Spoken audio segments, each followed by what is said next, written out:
Hello and welcome. I'm Carol DeChaine. I am an intuitive, a spiritual guide for practical matters, and a Marconic multidimensional energy practitioner and teacher.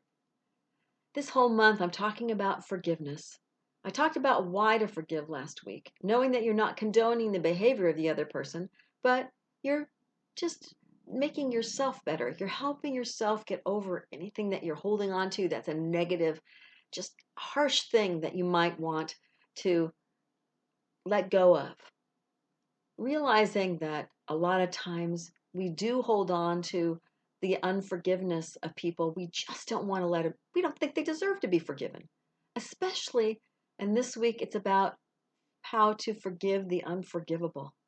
Things like abuse, like when somebody would murder someone you love. I mean, all those sorts of things.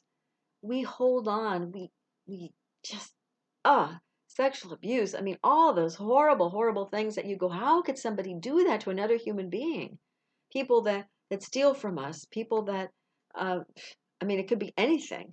But the unforgivable are those deep-seated things that you don't want to let it go sometimes. You don't want to forgive them. But the anger that's there, the pain, the hurt, the the guilt sometimes even, all those things that are in there that end up making you feel sick, end up just creating bitterness after a while because it just gets there and it gets harder and harder. And all of a sudden you have this bitterness about what's happened, how it's changed your life for the worst. And so you don't have a good life because you blame the other person for doing it. So how do you forgive that? Why would you want to forgive it, first off? Like I said in the last one, you're not forgiving for the other person, and you're definitely not condoning their behavior. You're not saying, yes, do it to me again, or yes, do it to other people. You might be saying, no, you need to go to jail, or you need to be taken care of because you're not doing good. You need to go to a therapist. You need to have anger management. You need something. But it doesn't mean that you're holding in your body that tightness, that tension, that every time you think of them, you go, I'm gonna you're gonna do something to them. You want to hurt them. You want something bad to happen to them. Those feelings are what you don't need. Once you work your way through them, and you can work your way through these things, the pain, the hurt, the anger, even if it's something that's as horrible as child abuse and you were the child, or somebody kill, like I said, kill somebody you love, those things seem so unforgivable. And yet you hear of people forgiving them and saying, I forgive you. I'm not holding that grudge. I'm not holding that pain anymore. I'm letting you go and knowing that you're going to be, it has nothing to do with me. You will have to answer to your own maker. Maybe you're in prison for your life or whatever. I'm going to just do what I need to do. I'm going to move on because if I don't, I'm going to have this life that's going to have pain attached. I'm going to be fearful. I'm going to be, I'm going to react in a bad way. Because if you've had a spousal abuse situation and it's the first time you were abused, you might take that into every other, and normally people do, into every other relationship from then forward, kind of expecting someone to hurt you, afraid that they will. So you don't give of yourself 100%. You don't allow yourself to really love that person as much as you would have otherwise. It's just you trust them because you haven't forgiven the first person. You haven't released that concern again. It doesn't mean you don't have caution. It doesn't mean you don't put up boundaries around how people react to you, how they treat you, so that the first thing comes up, you go, hey, you have one more chance. This anger that if you hit me once and it's been 5 years, okay, we need to talk about this. What's really happening underneath that? Do you hate me? Do you have you changed? What's this anger about? Maybe they'll go to anger management. Maybe you can go to a therapist together and see what happens. And you put up a boundary and you say, I'm not going to stay unless you're going to go to a therapist with me or without me. We can go together. If you want to go by yourself, that's fine, but I want to go together. I want to know what's going on because I'm not willing to take this.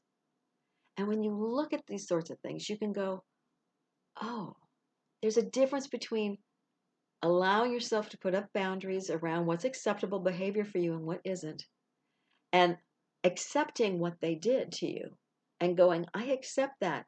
It's their fault. They were horrible. They were nasty. They were this awful person. And you're going, yeah, they were. But do I need to hold this lump in my being, this fear, this horrible feeling, and hold on to it? Most of the time, with what they consider unforgivable stuff, you need to go to a therapist.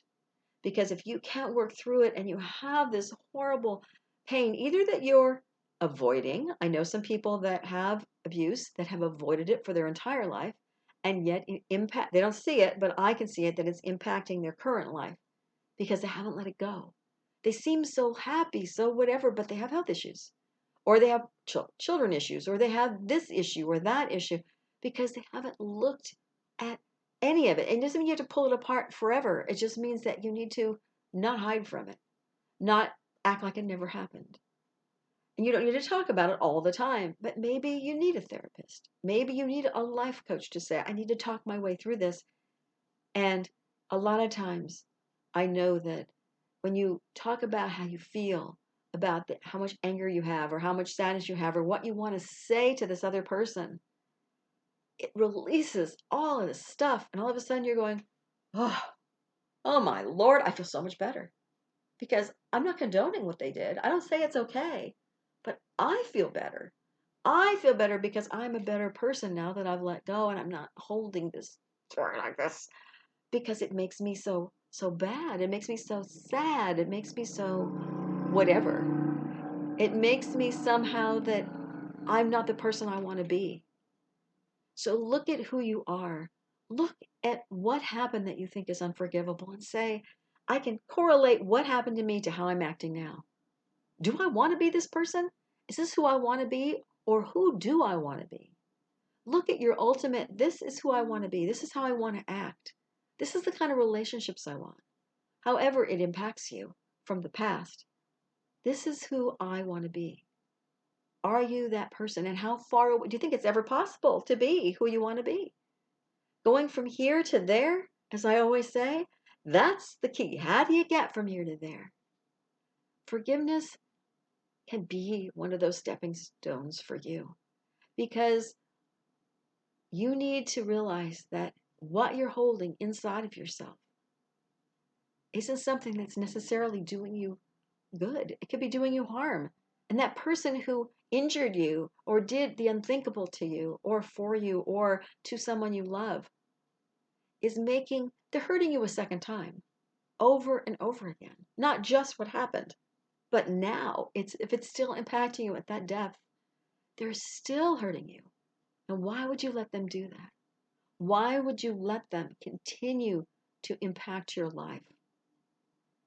It's not up to you to have revenge on them. If you believe in karma, you know they're going to get theirs later, whether in this life or somewhere else. But what you need to do is be concerned with you. First off, with you. How is it impacting you? Would it be better for you and to be that person you want to be? To let go of that bitterness or that anger or that fear and that lump or that knot that's sitting in you, in your gut, in your heart, and wherever it may be, that anger, that hurt, that pain. Take a breath. How do you get to here? You can do it. You have to choose to let go of that bitterness, of that anger, and that pain, and the stuff that seems so hard to do. Let go of that person. That person is not, you don't need to be concerned with them at this moment when you're thinking about who you want to be.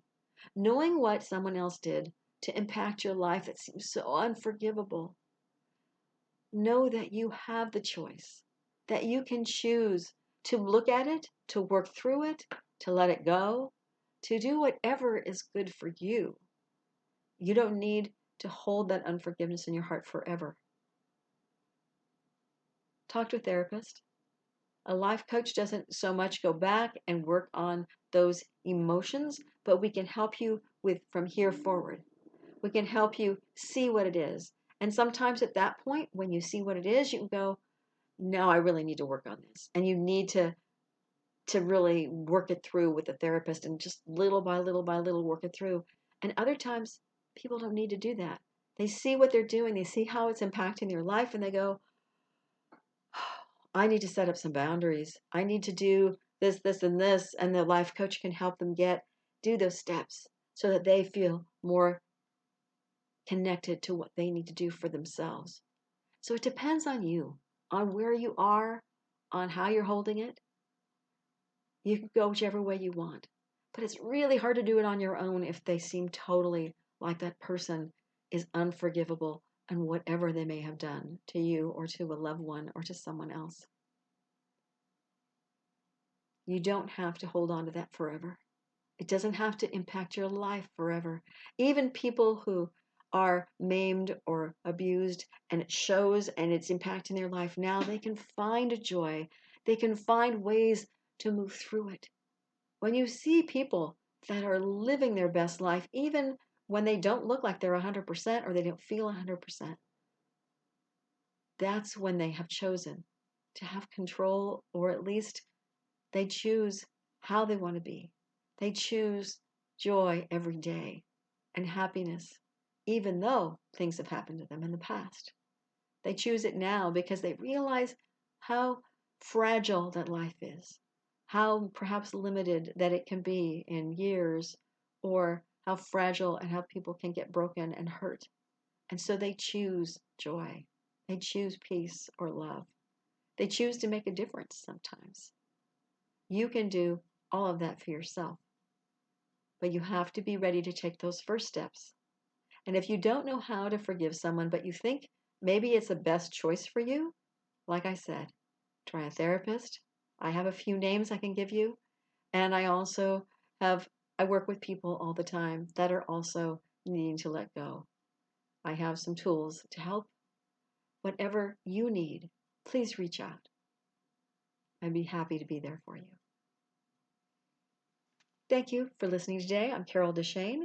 If you like what you hear, please do subscribe to my YouTube channel. And also, if you would like to hear more, my podcast is called Living Your Limitless Life, and you can find that at any podcast channel, but also you can find a direct link below to where you can listen to all the different podcasts. And if you want to know more about me, my website, Connect to Joy, is also a link below this video. Until next week, please know that you are already enough to have that joyful, limitless life that you desire.